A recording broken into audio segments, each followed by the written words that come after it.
دنیا کا نظام بھی چلتا رہتا ہے، اس کے اندر بھی تعطل نہیں آتا۔ اگر سارے علم دین حاصل کرنے چلے جائیں تو پھر دین کا یہ دنیا کا نظام کیسے چلے گا؟ فرمایا باقی دنیا کا کام کریں، ایک کو عالم بنا لے، اس سے رہنمائی لیتے رہیں، جیسے وہ کہتا رہے ویسے اپنی دنیا کماتے رہیں، اس کے علم حاصل کرنے کا مقصد پورا ہو جائے گا اور تمہارا اس کے مطابق عمل کرنے کا مقصد بھی پورا ہو جائے گا۔ تو قرآن مجید نے بتا دیا کہ ہر بندہ، اس کے لیے یہ ضروری نہیں ہے کہ وہ تمام تر مفاہیم اور مطالب سمجھ کر علم حاصل کرے، اس کے لیے یہ ضروری ہے کہ اپنی برادری، قبیلے اور گاؤں میں سے کسی ایک بندے کو عالم بنا لے، پھر اس سے رہنمائی لیتے رہیں اور اس کے مطابق اپنی زندگی کو بسر کرتے رہیں۔ یہ جو بندے ہوتے ہیں جن کو اللہ علم عطا کرتا ہے، اللہ رب العزت فرماتا ہے ثم اورثنا الکتاب الذین اصطفینا من عبادنا، یہ جو میرے بندے ہیں ان میں سے جن کو میں چنتا ہوں، یہ لفظ ہے قابل غور۔ اللہ فرماتا ہے جن کا میں انتخاب کرتا ہوں، میں چنتا ہوں، تو فرمایا پھر ان کے انتخاب جب رب کرتا ہے تو رب تبارک و تعالیٰ ان کو پھر علم عطا فرما دیتا ہے۔ یہ اللہ کا جو انتخاب ہے اس آیت میں وہ بتایا جا رہا ہے کہ وہ عالم ہے جس کا انتخاب میرا رب فرماتا ہے۔ اور پھر یہاں پر یہ بات بھی، آپ یہ بیٹا پانی ذرا پیچھے لے جائیں، ابھی پانی نہیں بانٹیں گے آپ، مہربانی، سب کی توجہ بٹ رہی ہے، آپ بس بیٹھیں اور میری بات سمجھنے کی کوشش کریں۔ تو یہ جو عالم ہوتے ہیں، آپ عوام الناس اگر یہی بات سمجھ جائیں تو آپ کا مسئلہ حل ہو جائے گا کہ یہ عام طبقہ نہیں ہے، یہ اللہ کا پسندیدہ طبقہ ہے، اللہ ان کا انتخاب فرماتا ہے۔ تو جن کو اللہ پسند کرتا ہے، آج کل کے لوگ ان کو کیوں نہیں پسند کر رہے، پھر وہ مولویوں پر کیوں طنز کر رہے ہیں؟ تو اس واسطے طنز کے تیر چلانے سے پہلے قرآن مجید کو سمجھو کہ یہ جو قرآن مجید ہے وہ بتا رہا ہے، اللہ فرماتا ہے میں اپنے بندوں میں سے جن کو چنتا ہوں، انتخاب کرتا ہوں، پھر ان کو میں اپنی کتاب کا علم عطا فرما دیتا ہوں۔ تو یہ اللہ کے چنے ہوئے پسندیدہ اور برگزیدہ بندے ہوتے ہیں۔ ہاں یہ ایک الگ بات ہے، پھر آگے چل کے علماء کی جو دو قسمیں علماء نے بیان کی ہیں وہ بھی ہیں۔ فرمایا ایک عالم ربانی ہوتا ہے اور ایک عالم شیطانی ہوتا ہے، اور جو عالم ربانی ہوتا ہے اس کی نشانی کیا ہے؟ فرمایا اس کی تین نشانیاں مین ہوتی ہیں۔ پہلی بات فرمایا جو عالم ربانی ہے وہ جتنا علم ہوتا ہے اتنا عمل بھی کرتا ہے۔ آپ کا جی بنے تو آپ سبحان اللہ کہہ سکتے ہیں، چوپ بیٹھنے سے آپ کو کچھ نہیں ملے گا سوائے تقریر کے، بولے رہیں گے تقریر بھی ملتی رہے گی، سبحان اللہ کا ثواب بھی ملتا رہے گا، ٹھیک ہے۔ جو عالم ربانی ہوتا ہے اس کی پہلی نشانی یہ ہے کہ وہ جتنا علم ہوتا ہے اتنا عمل بھی اس کے پاس ہوتا ہے، یعنی وہ بے عمل نہیں ہوتا، پہلی بات۔ دوسری بات، عالم ربانی ہوتا ہے وہ با ادب ہوتا ہے اور جب بھی بات کرتا ہے وہ ادب سکھاتا ہے۔ اور اسی بات سے آپ شیرازی رحمت اللہ تعالی کو پڑھ کے دیکھیں، حضرت جنید پاک کو پڑھ کے دیکھیں، آپ فرماتے ہیں اگر بندہ 1 سال علم حاصل کرے نا تو اس کو چاہیے 3 سال ادب حاصل کرے۔ یہ ادب اتنا زیادہ ضروری ہے۔ تو جو عالم ربانی ہوتا ہے اس کی دوسری نشانی یہ ہے کہ یہ با ادب ہوتا ہے۔ اب جب وہ تقریر کرے گا نا تو وہ جب اللہ کی بات کرے گا تو توحید کے آداب کو ملحوظ خاطر رکھ کے بات کرے گا، اور جب وہ مصطفیٰ جان رحمت کی بات یا کسی بھی رسول کی بات کرے گا تو وہ ادب و آداب کو ملحوظ رکھ کے بات کرے گا، اور جب وہ تقریر کرے گا اس کی تقریر سے صحابہ کا ادب بھی ظاہر ہوگا اور مصطفیٰ جان رحمت کی آل کا ادب بھی ظاہر ہوگا۔ اور اگر کسی کی تقریر سن کر آپ کو یہ ادب نظر نہ آئے، وہ جتنا مرضی بڑا جبہ اور قبہ ہو، وہ بندہ کبھی عالم ربانی ہو سکتا نہیں، وہ بے ادب اور گستاخ ہوتا ہے، اس کو علم کی ہوا نہیں لگی چونکہ وہ گستاخی سکھلاتا ہے، اور جو عالم ربانی ہوتا ہے وہ ادب سکھاتا ہے، وہ گستاخی نہیں سکھلاتا۔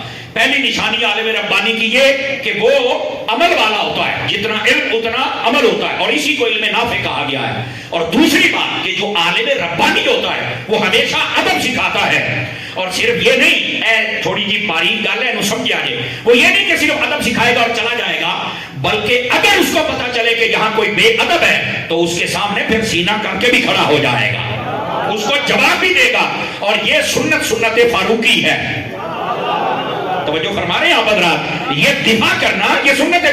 اور اگر آپ تھوڑا باریک نظر سے دیکھیں تو یہ سب سے پہلے میرے رب کی سنت ہے۔ آپ دیکھ لیں صحابہ اور اہل بیت اور انبیاء، ان کی شان قرآن سے پڑھ کے دیکھ لیں، جب بھی کسی نے اعتراض کیا ہے تو سب سے پہلے دفاع میرے رب نے خود فرمایا ہے۔ سمجھ آ رہی ہے میری بات کی؟ تو اس واسطے ادب سکھانے کا مطلب یہ نہیں کہ اپنی بات کرو اور چلے جاؤ۔ اگر کوئی گستاخ ہے تو پنجابی جی میں کہتے ہیں نا کہ نہ کھلو گے تو ان گھر بھی چھڑ کے آؤ، یہ بھی عالم ربانی کی نشانی ہوتی ہے۔ پھر وہ لومۃ لائم کے خوف کے بغیر ان کا رد کرتا ہے، اور پھر اللہ تعالیٰ اس کو عزت بھی عطا فرما دیتا ہے۔ جڑے مالکاں دے گیت گاوے